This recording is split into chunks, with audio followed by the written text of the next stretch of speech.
ఏపీలో మరో బడా ల్యాండ్ స్కామ్ తెర మీదకొచ్చింది. ఇదేదో కుట్రపూరితంగా చేస్తున్నది కూడా కాదు.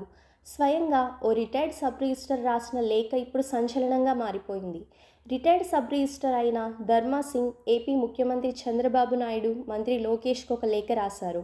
ఏపీలోని ఇబ్రహీంపట్నం కేంద్రంగా 700 కోట్ల రూపాయలు విలువ చేసే ల్యాండ్ స్కామ్ జరిగిందంటూ ఆయన ఈ లేఖలో ఆరోపించారు. ఆయన లేఖలో ప్రధానంగా వైఎస్ జగన్ సోదరుడు వైఎస్ సునీల్, జగన్ పిఏ నాగేశ్వర్ రెడ్డి, సినీ నటి రీతూ చౌదరి, చీమకుర్తి శ్రీకాంత్‌లపై ఆరోపణలు చేయడం సంచలనం రేపుతుంది. ఇది కేవలం ఒక ప్రాంతంలోనే జరగలేదని, విశాఖ, విజయవాడ, రాజమండ్రి వంటి ప్రముఖ నగరాల్లో పెద్ద ఎత్తున భూ అక్రమాలు జరిపారంటూ ఆయన లేఖలో పేర్కొన్నారు. ఈ నగరాల్లో కోట్ల విలువ చేసే భూములను బలవంతంగా తనతో రిజిస్టర్ చేయించుకున్నారని అతను ఆరోపించారు. తనను కిడ్నాప్ చేసి గోవాలో బంధించి ఇలా రిజిస్టర్ చేయించుకున్నట్లు ఆయన చెబుతున్నారు.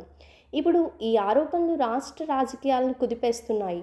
ఆయన లేఖను కూటమి ప్రభుత్వం కూడా సీరియస్గా తీసుకుంటుంది. దీనిపై త్వరలోనే విచారణకు ఆదేశించి అవకాశాలు కూడా ఉన్నాయని తెలుస్తుంది. ఇది చిన్న స్కామ్ కాదు కాబట్టి రాష్ట్ర ప్రభుత్వం మీద ప్రభావం చూపించే అవకాశం ఉంటుంది. అందుకే పూర్తిగా విచారణ జరిపిన తర్వాతనే దీనిపై స్పందించాలని కూటమి ప్రభుత్వం భావిస్తుంది. ఇందులో ఎవరు పాల్గొన్నారు, ఎవరి ప్రమేయం ఎంత అనే దానిపై కూలంకషంగా చర్చలు జరుపుతున్నారు.